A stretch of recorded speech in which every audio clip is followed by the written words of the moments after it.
gravado. Meu nome é Fernanda, eu sou fonoaudióloga e hoje a gente vai conversar sobre alguns assuntos. Na verdade, a gente vai conversar sobre um assunto bem grande, que é o assunto da alimentação.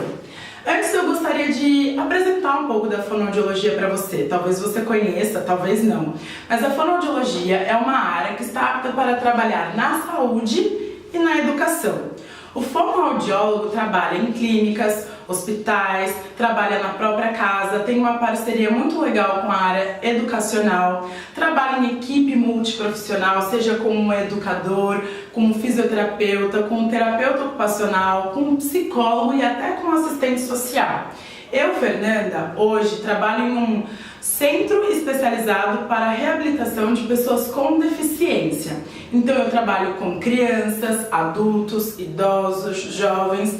Você talvez aí no seu ambiente escolar conheça alguma criança com paralisia cerebral, alguma criança com alguma síndrome, talvez você trabalhe até com um autista. Essas crianças passam por um processo terapêutico fonoaudiológico. Bom, algumas coisas no ambiente educacional apresentam dúvidas. Talvez você participe desse processo com alguns dos seus alunos e sinta alguma dificuldade. O assunto de hoje é sobre alimentação. Lá no meu ambiente de terapia surgem muitas dúvidas. A gente tem uma parceria muito legal com os educadores. Então nós temos trocas por escrito, muitas vezes a gente consegue se comunicar via telefone e algo que me traz muita satisfação é a possibilidade de irmos até a escola e de receber vocês também. Bom, e eu sei que talvez você atenda alguma dessas crianças e os auxilie no processo de alimentação. Será que você fica com alguma dúvida? Será que algum medo você vivencia na hora de dar alimentação para essa criança, de participar? É bem possível que sim. A preocupação extrema não é legal. Eu acho que não necessita disso. Mas também o desinteresse não faz bem. Vamos conversar um pouco sobre esse assunto? O processo de alimentação é algo social. Quem não gosta daquele momento em que reúne a família, chama os amigos, vai até um lugar especial para comer, se alimentar, conversar, tem troca? A alimentação é um processo social, essencial, fisiológico, prazeroso. Todo mundo gosta de uma boa alimentação. A gente se reúne, come, se alimenta e faz troca social. As crianças com algum tipo de deficiência também. Esse processo, ele acontece de maneira fisiológica. A gente pega a colher, o garfo, traz até a boca, mastiga, engole e espera. Para algumas crianças, talvez esse processo seja mais difícil e você, cuidador, está ali para auxiliar. A alimentação, ela, além de ser um processo social e fisiológico, ela é importante porque ela dá o aporte calórico. É através da alimentação que a gente recebe os nossos nutrientes e através desses nutrientes que a gente se desenvolve a parte cognitiva e tem toda a potencialidade para o aprendizado. Portanto, a alimentação é um processo essencial na escola que você está. Você está pensando em algum aluno que você cuida? De repente ele é autista e precisa do seu auxílio parcial ou total? De repente você tem uma criança cadeirante? Talvez você tenha lembrado de uma criança que não se alimente pela boca. Como será que é isso?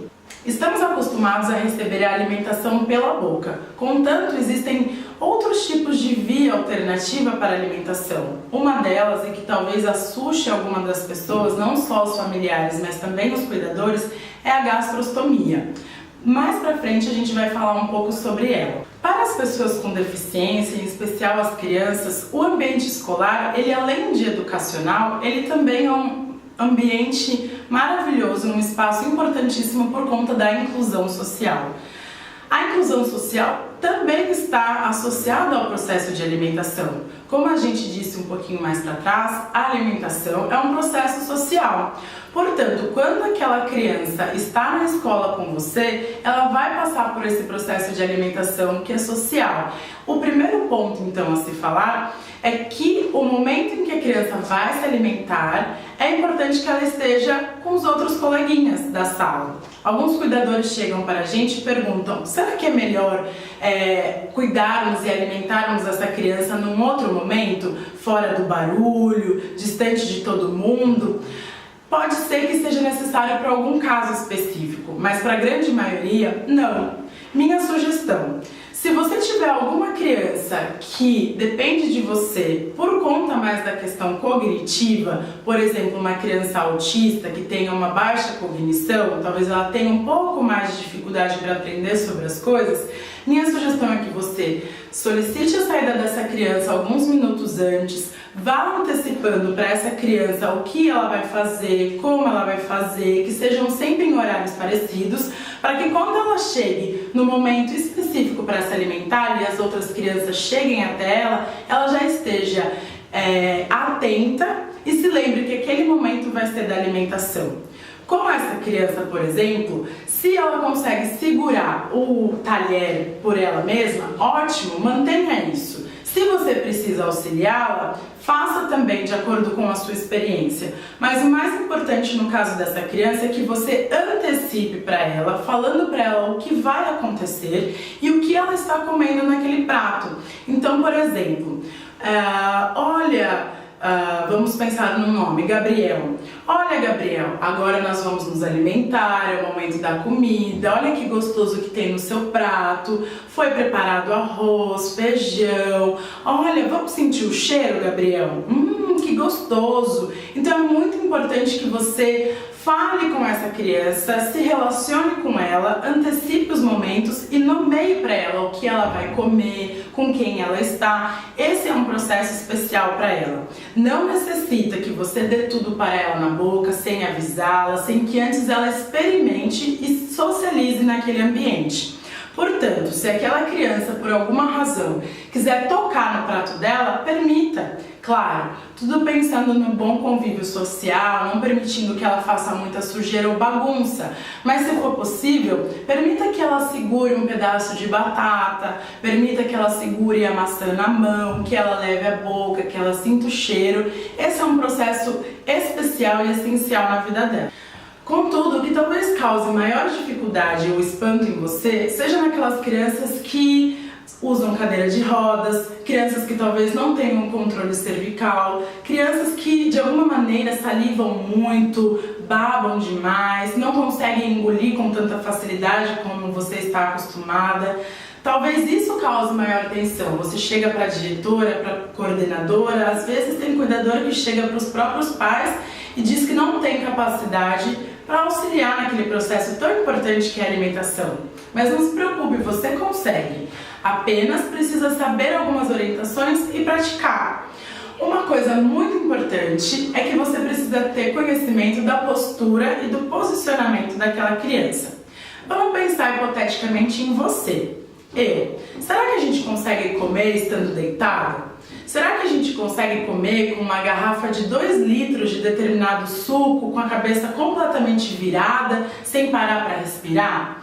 Será que a gente consegue engolir com muita facilidade um alimento se a minha boca ela fica totalmente aberta a maior parte do tempo?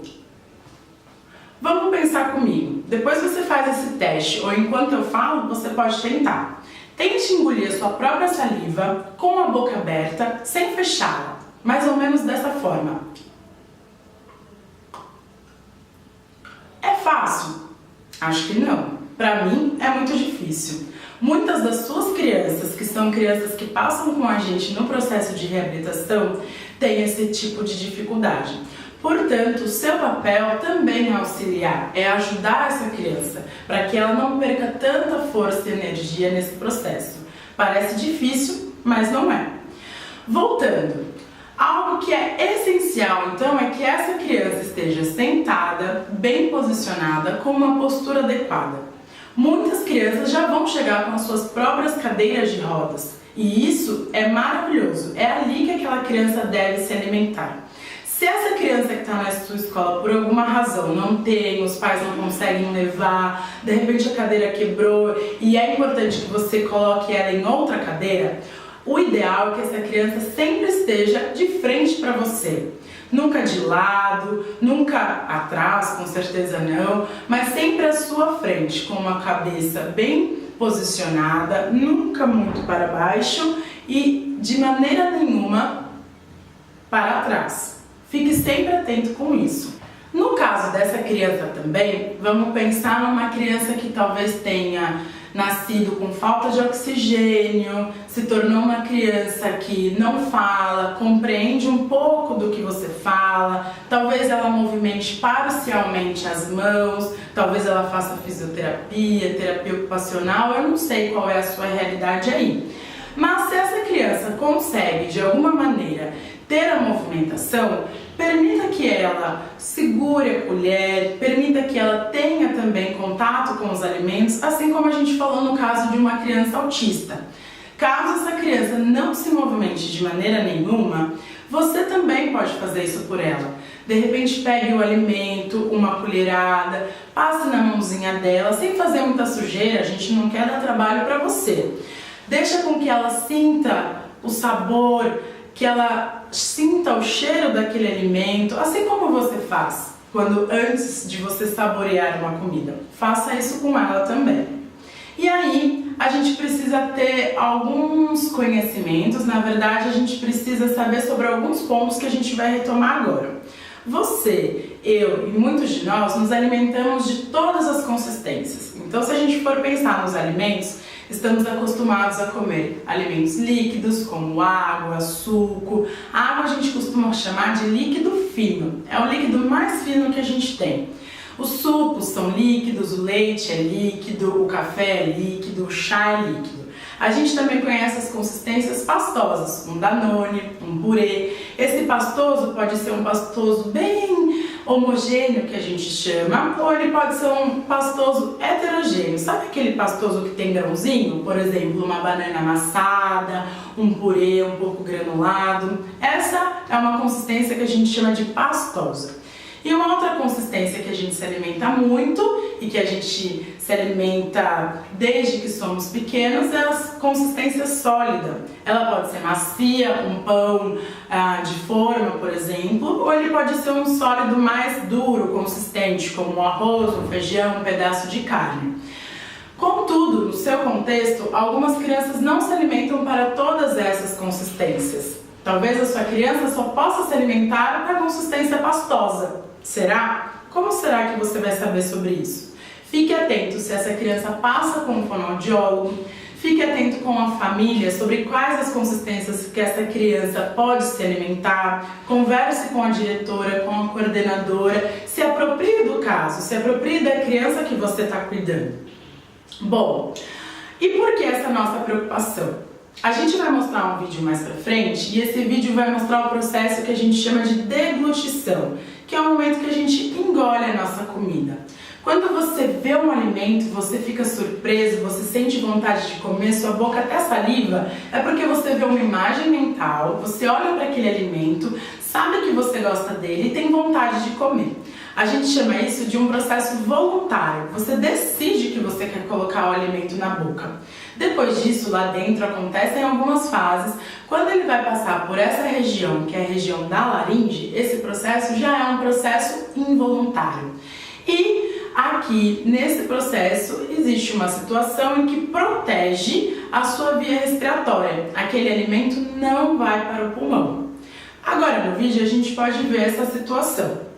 Preste atenção então nesse momento. O alimento está entrando na cavidade oral, que a gente chama de boca. Esse músculo que está se movimentando é a sua língua. Ele se movimenta para um lado, para o outro. Esse é o processo da mastigação.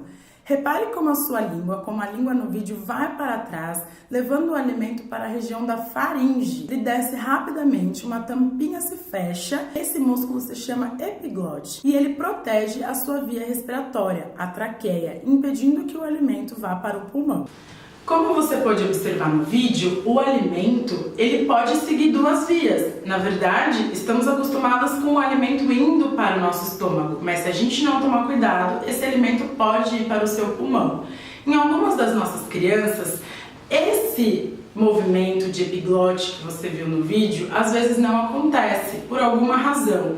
E aí aquele alimento corre o risco de ir para o pulmão. podendo ocasionar uma pneumonia. Você e a família não quer que isso aconteça. Por isso que algumas crianças têm restrições alimentares, restrições de consistência alimentar. Por isso que às vezes você recebe uma cartinha do fonoaudiólogo dizendo que aquele alimento não pode ser dado. Por isso que a escola às vezes te orienta falando, olha, tal paciente, quem sabe o Lucas, por exemplo, tal criança, tal aluno, não pode se alimentar de arroz, feijão, ele precisa de tudo batido. Ou quem sabe a Maria não possa tomar água como você está acostumado. Então fique sempre atento com isso. A gente acabou de falar, a gente tem falado bastante sobre a via de entrada pela boca. Mas lembra que lá atrás a gente falou sobre a gastrostomia? Essa é a gastrostomia. Esse é um utensílio que algumas crianças, alguns adultos utilizam na região abdominal. É feita uma cirurgia por uma equipe médica, quando necessário, caso aquela criança não possa se alimentar pela boca. Algumas das crianças que vão para a escola utilizam essa gastrostomia. Pode ser que ela receba alimento via gastrostomia, pode ser que ela receba alimento via oral e gastrostomia. Vai depender de cada aluno, de cada caso, de cada paciente. Como a gente tem comentado, você pode ter segurança para alimentar essa criança por via oral. O que acontece na escola é que existem alguns alunos que também usam essa gastrostomia. Essa é uma grande discussão, mas eu gostaria que você entendesse que para a gastrostomia você não está habilitado a ofertar, ok? A gastrostomia precisa de um treinamento mais específico e é mais voltado para pessoas que fazem alguma atuação na área da saúde. Porém, algumas crianças que utilizam a gastrostomia também estão habilitadas a comer parcialmente pela boca. Por isso, fique sempre atento às orientações que vocês recebem por escrito de algum fonoaudiólogo, de algum médico, de algum nutricionista, de alguma equipe da saúde. Tudo bem?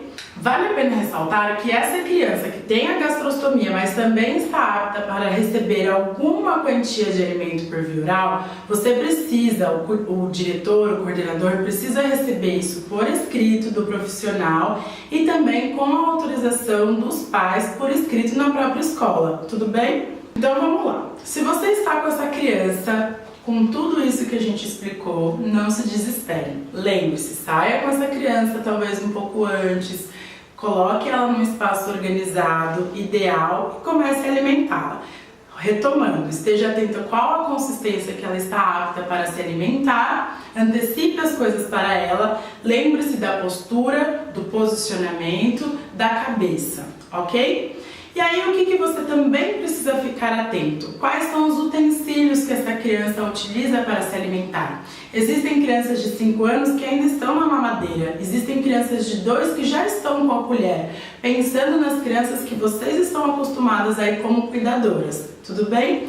Bom, se essa criança se alimenta com colher, fique atento com o tamanho da colher, o tipo de colher, o material dessa colher. Geralmente a família está orientada e o profissional fonoaudiólogo também pode te orientar.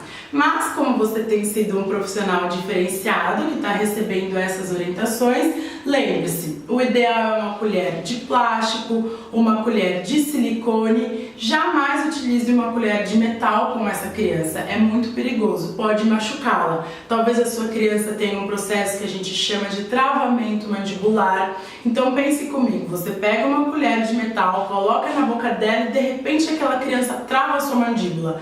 Pode ser que machuque. Vamos evitar? Pense sempre na colher de plástico, ok? Algumas mães já estão acostumadas com a colher de silicone.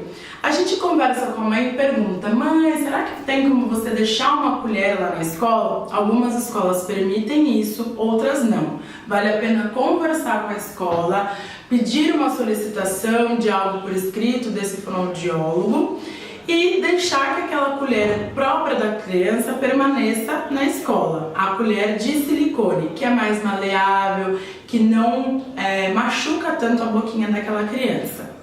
Bom, e aí existem algumas crianças que mesmo com a sua arcada dentária, a dentição está toda feita, ela já tem, por exemplo, 8, 9 anos, depende de uma cadeira de rodas e, poxa vida, ela ainda utiliza uma mamadeira.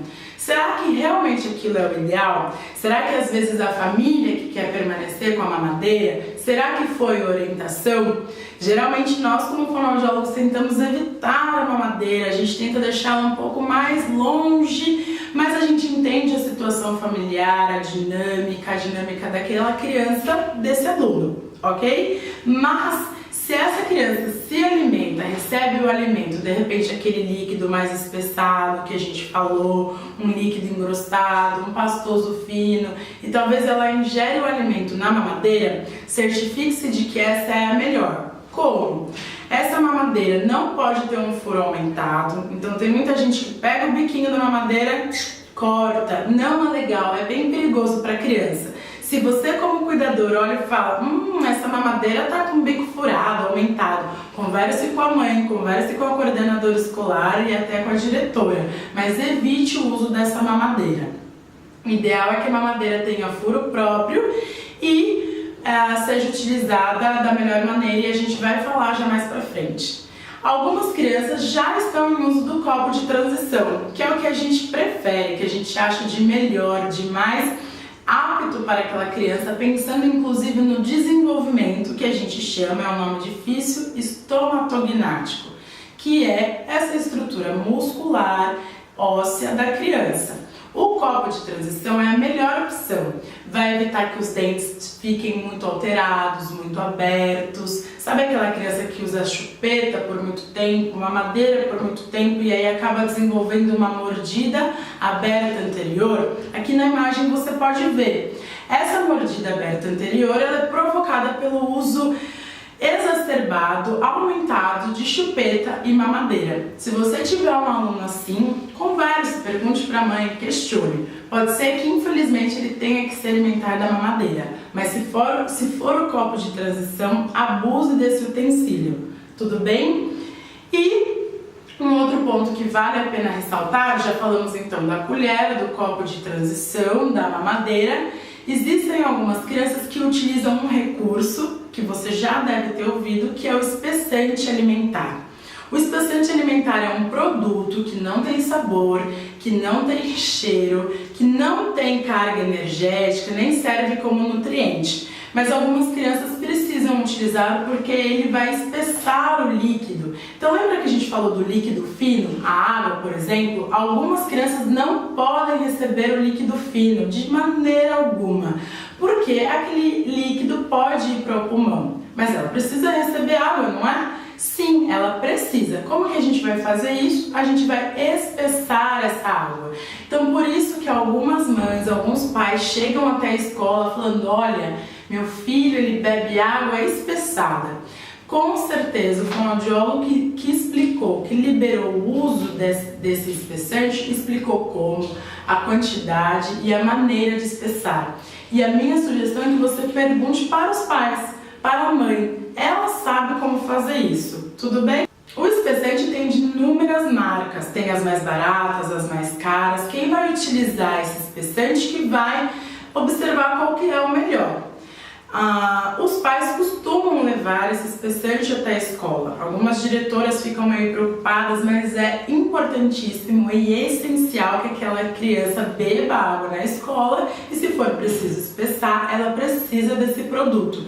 É muito importante que você, cuidador, não é você que vai espessar. Eu entendo que é o profissional da cozinha, mas é importante que você esteja atento se aquela sua criança, se aquele seu aluno não bebe líquido fino, que você lembre o pessoal da cozinha de utilizar o espessante alimentar, ok? Bom, esse é o momento que a gente vai alimentar a nossa criança, o Marco. Veja a postura e o posicionamento do Marco. Não tá legal? O que a gente vai fazer? A gente já cumprimentou o Marco. Oi, Marco, tudo bom? Vamos lá para o nosso processo de alimentação. Seus amigos estão aqui. Vamos comer? Vamos. Muito bom. A gente vai arrumar o posicionamento do Marco. A gente vai arrumar aqui. A gente vai arrumar a cabeça do Marco. O Marco responde pra gente, ele compreende tudo que a gente fala. Marco, vamos engolir essa saliva? Não tá legal. Ó, o marco tá babando. A gente vai limpar o marco e ele ficou. Qual que é a parte mais essencial que a gente viu? A postura e o posicionamento do marco. E agora a gente vai começar a alimentá-lo. Lembra que a gente falou sobre o processo da importância de saborear, de sentir o cheiro, da quantidade na colher. Então a gente pegou uma quantidade pequena. Olha, Marco, que gostoso. A gente vai comer o Marco. Vamos abrir aqui. A gente vai ofertar o alimento para o Marco. Hipoteticamente, o Marco não fecha a boca sozinho. O que a gente vai fazer? Sempre que cair o alimento aqui na boca, a gente vai limpar a boca do Marco, ó. E a gente vai utilizar a colher como recurso. Isso. A gente vai ajudar. Marco, engole. Isso. Não, ó. A gente não pode deixar que o Marco coloque a cabeça lá para trás. A cabeça do Marco fica sempre parada. Se for necessário, você pode se posicionar, mudar a sua postura. O Marco sempre continua reto e você segura aqui a cabeça do Marco. Tá vendo? Para que ele não vá nem para trás, nem para frente. Você vai pegar aqui a colher. Que cheiro bom. A gente vai empurrar a língua do Marco, vai fazer uso da colher para ajudar, vai fechar aqui a boca do Marco e vai fazer esse movimento aqui, essa postura que a gente aprendeu. Então, basicamente, é isso que a gente faz com a colher. A gente pega uma quantidade pequena, a gente leva a colher até a boca, a gente utiliza a colher. Alguma criança que babar, que derramar alimento, você utiliza a colher como recurso, empurra a linguinha, sobe, espera a criança engolir, você vai observar pelo movimento. Engole para mim, por favor, Marco. Isso, você vai observar esse movimento e aí você pode colocar e ofertar a nova ingesta de alimento. Vamos lá? Ó, fechou aqui. O Marco não é uma criança que baba muito. Você fechou, viu que tá vedado, deglutiu. Se por acaso o Marco babar, você veio, utilizou a colher e aí você finaliza. Finaliza, engoliu. A postura do Marco sempre se manteve. Se você precisar utilizar o recurso da mão aqui, esse movimento, você utiliza. O Marco esteve na postura e no posicionamento que a gente falou bastante. O recurso que a gente pensou foi de vedamento labial, então o lábio dele estava sempre vedado, e esse recurso aqui, que a gente chama de submandibular, tá bom? E agora a mamadeira. Lembra que a gente já falou sobre ela? Você com certeza já viu, seja na escola, na rua, no ônibus ou até na sua casa, às vezes até você mesmo já fez isso. Mas sabe como algumas pessoas ofertam a mamadeira com a criança completamente virada, dessa maneira? Isso é muito perigoso para a criança. A criança, novamente, precisa estar em postura, seja no colo, seja na cadeira própria dela, seja em outra cadeira.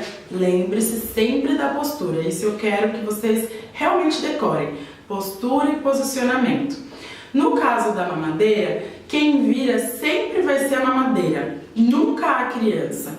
Então a mamadeira vem até a boca da criança, perceba que aqui tem o líquido, você vai virar a mamadeira, ok? Nunca a criança. Essa mamadeira vira, geralmente você permanece com ela dentro da boca uns 4 segundos, então você conta 1, 2, 3, 4, você vai abaixar essa mamadeira, tá bom?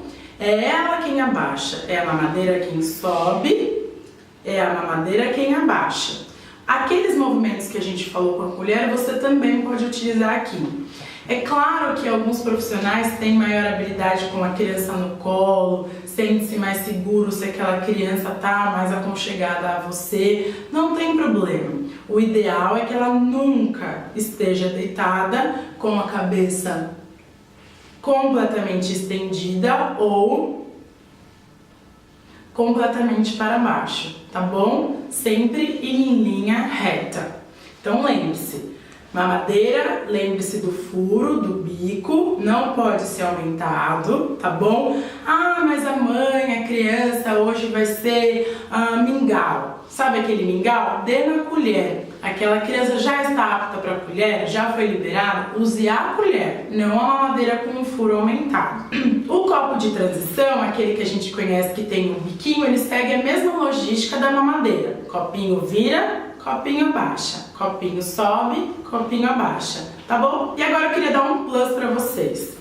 Não sei se vocês conhecem essa fita aqui. Será que algum dos seus alunos já utilizou isso daqui? Você já viu chegando para você uma criança que você fala: meu Deus, mãe, o que é isso? Quem colocou isso na sua criança? Isso aqui se chama bandagem terapêutica. Os profissionais da área da saúde estão aptos a colocar isso nas crianças. Essa fita não machuca, essa fita não dói. Algumas crianças podem desenvolver alergia, mas é muito raro. O profissional da saúde que coloca essa bandagem, ele fez um curso, então você não vai colocar na sua criança, os pais também não irão colocar essa fita, ela depende de uma especialização. Mas, com certeza, se você ainda não recebeu, você vai cuidar de uma criança que vai utilizar essa bandagem, porque ela é muito boa, ela ajuda bastante no processo terapêutico. E quando a gente fala de alimentação, é muito comum essas crianças que, por alguma razão, precisam de auxílio, são dependentes de pais, mães, cuidadores, profissionais da saúde, utilizarem essa bandagem terapêutica. Essa bandagem, no caso da fonoaudiologia e pensando em alimentação, geralmente ela vem colada nessa região da face.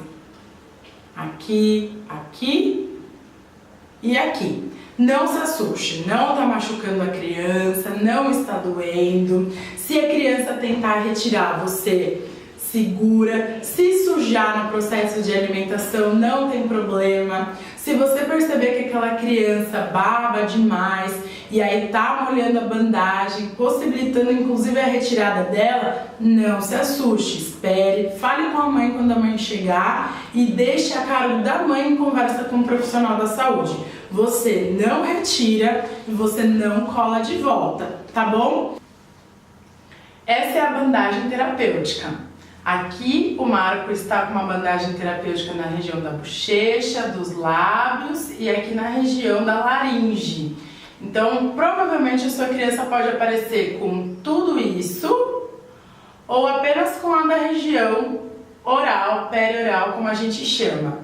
Retomando, você não vai retirar, você não vai colocar de volta e se sujar não tem problema. Espera o cuidador oficial, a mãe ou o pai chegar para que você comunique o que aconteceu.